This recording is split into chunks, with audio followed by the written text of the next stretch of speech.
All right, mathhalf.net has has one of the best forex trading tools. Uh, they not only offer you data, they use these tools to interpret some of the forex market data. All right, some of these tools, when you visit the site mathhalf.net, you come down to trading tools and click on it, and that opens up all of this. So we have trading tool here, we have risk management tools here. Yeah, but I would be explaining forex volatility, forex correlation, currency index, and pivot points. So let's start off with forex volatility. I'll try and make it very fast. Now, this is Euro USD. If I click here, this updates to Euro card, and the graph for Euro card also updates here as well. But let's go back to Euro USD. If it's not on this list here, you come here and this is where they are added. The ones you don't want to, you take them off. I don't want any of this on the list, like that. Take them off the list.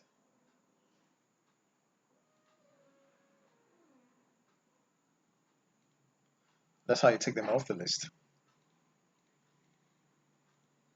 All right, so and the rest will just stay there.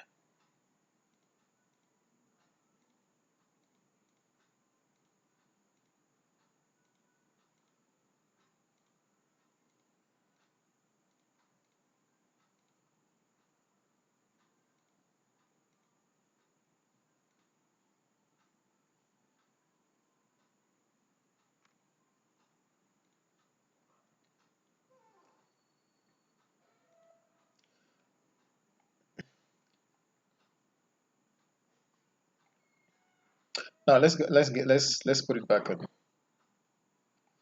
Euro USD. This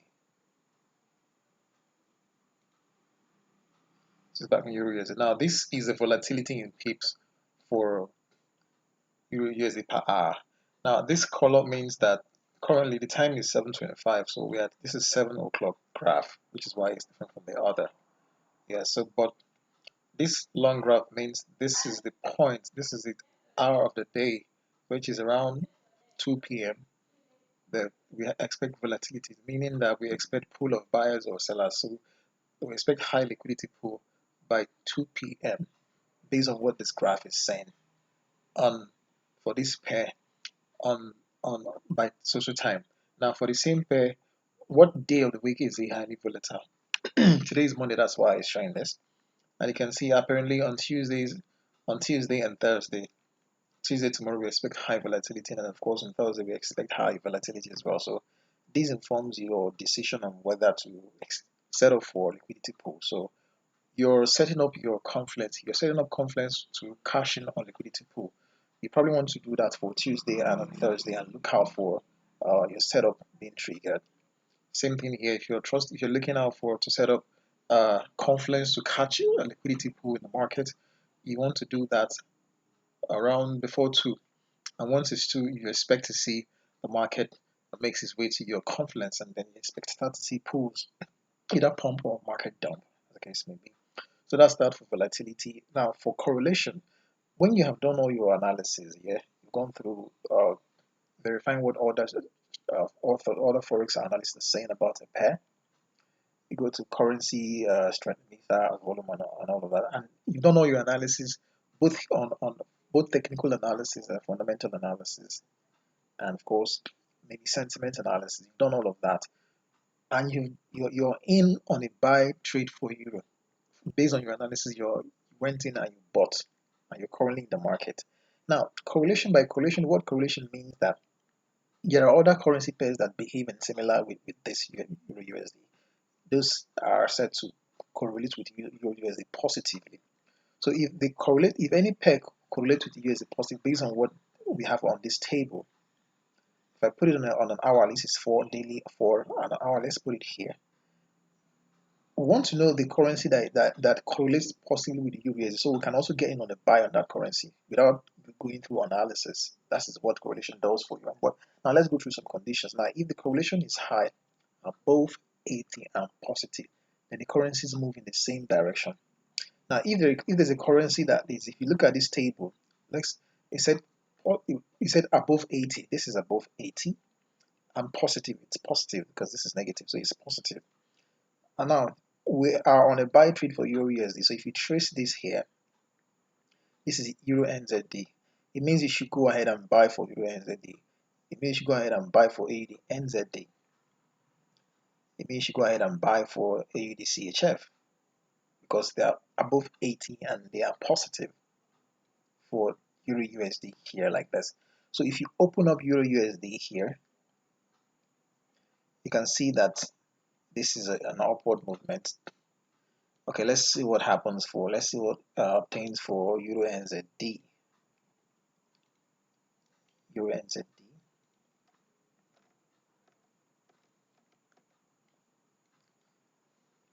Now that's 1 hour, not 1 hour. You can see the same thing is obtainable here. It's headed up. It's headed up. You know, it's headed up. And let's see for, oh, we have another one here. AUD card. AUD card.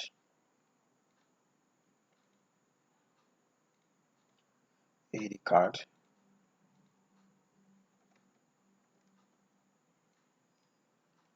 AUD card is also headed up. After the downtrend and headed up. Same thing for this. After the downtrend and headed up. Same thing for this. Okay, after consolidation is headed up. Whatever happens behind, it must be going up. Yeah, it must be going up. All right, now the last one is, I think we spotted another one. That is Euro NZD or Euro NZ AUD NZD. AUD NZD.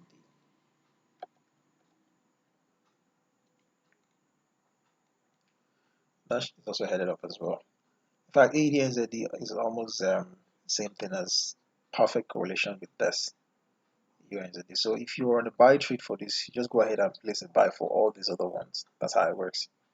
All right, now for the next one is currency index. Now currency index helps you to know the the direction of the currencies within a pair.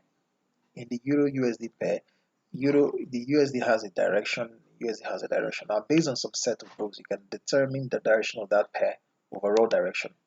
Now let's look at some examples. Let's look at some graph here. Um,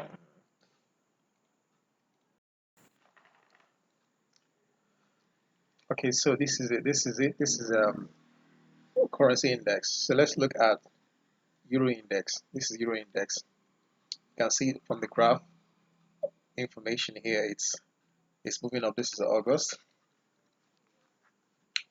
It's July, June. It's moving up hourly.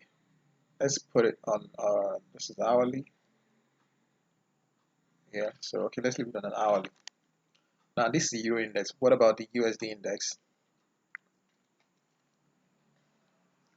for 1 hour? It's trending downwards. The USD index has been trending downwards from May or from April up until August. It's still downwards. Now, if you combine both of them, let's return this back. If you combine USD and Euro and USD in the pair Euro USD, they are moving away from themselves.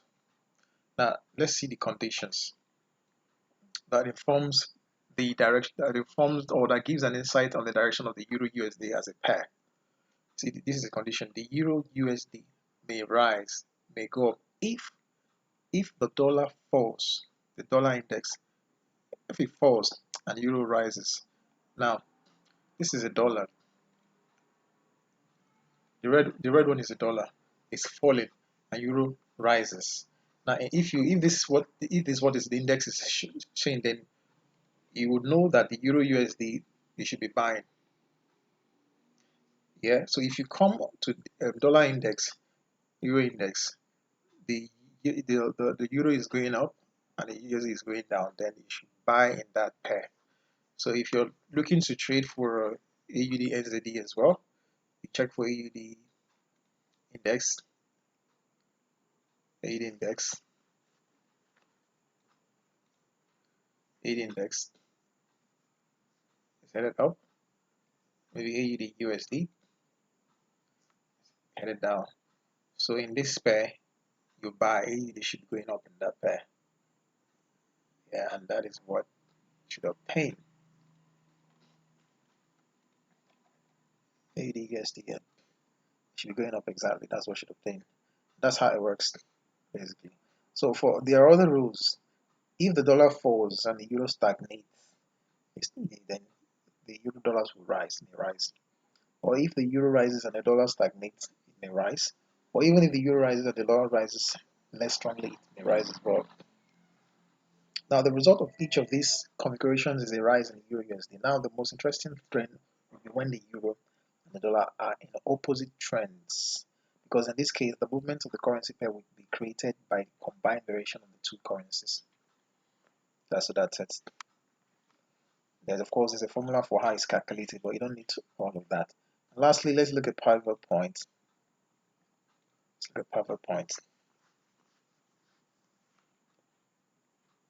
Basically, what I do here is I just take this for a euro card. I could just take this as my R1, but let's start from pivot point here. Just pick pivot for euro card, or rather, euro JPY. Let's pick euro JPY here. Did I say euro AUD JPYs? Beg your pardon.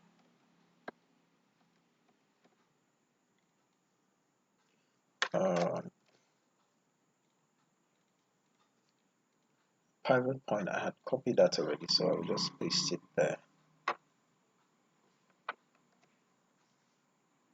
Okay, there you go.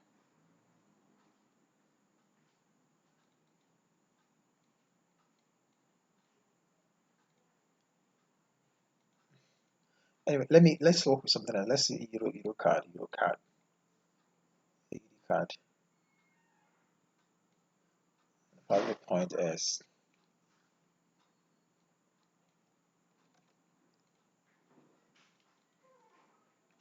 oh.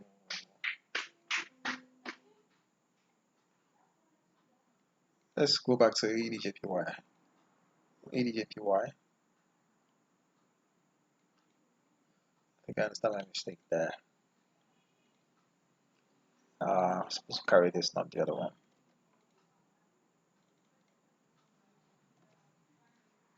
So this is a pivot point.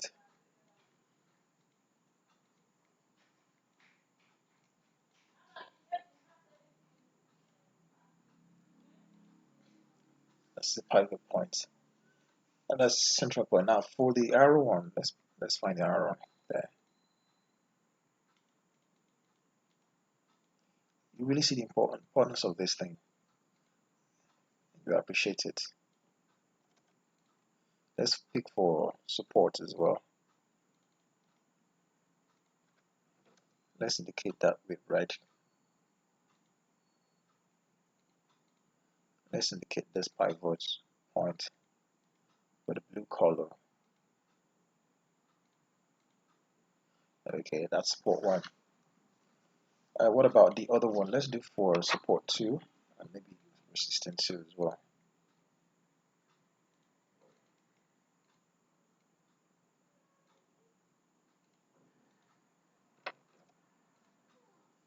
Let's do for resistance 2 as well.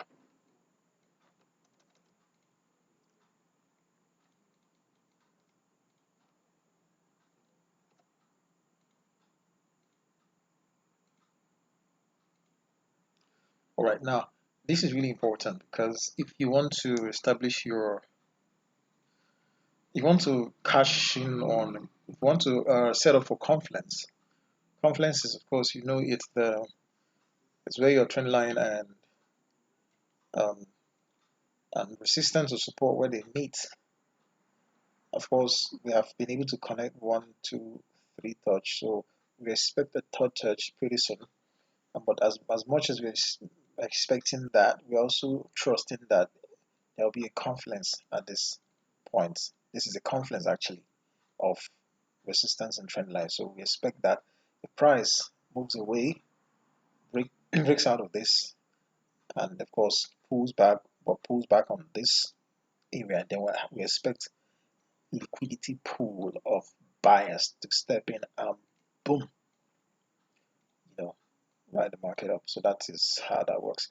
So that's how this also helps you to cash in on when the market will make a liquidity. But when the market when pool of buyers will come in, when the pool of buyers will come in or sellers will come in, this arrangement helps you to determine that in advance and block or set that. Now this pool of buyers, this is a liquidity pool of buyers. You know, creating a demand zone. This is a demand zone. So I mean, if this line had been drawn before now, you probably would have seen that something triggered. This is where the buyers came in, and you would have been able to capture that if you had done all this setup. If this, if there's a confluence here of some trend line and of course uh, resistance or support.